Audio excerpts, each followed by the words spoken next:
Miarabanao tafaraka indray isika amin'izao fotoana itsotroana-bavaka izao. Ny namantsika Antsa RTN, izay no mangatabavaka androany.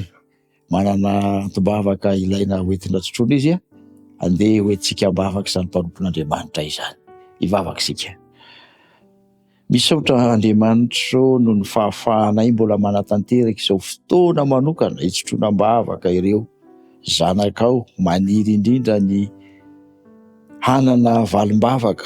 Tompo raha manatanteraka izany eto izay dia manana ny namana Antsa izay maniry ny hanana ny hery, ny tanjaka, ny fahasalamana, ny fahendrena sy ny fahaiza-manao entina manatanteraka ny asa sy ny andraikitra, ary ahafahany ihany koa mahatanteraka ilay fikasana izay ao am-pony.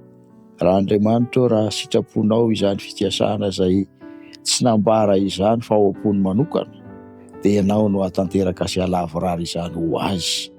Ianao koa nefa ny mahalala ny mahasoa anay zanak'olombelona ianao ka hitsinjo azy araka izay fantatrao fa hahasoa azy.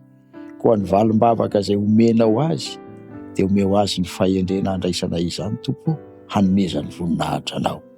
Ireo rehetra manana fikasana tahaka azy any ambony any, hamaly azy ireny ianao araka izay famindraponao izay ihany. Tononona ny vavaka amin'ny anaran'i Jesosy. Amen.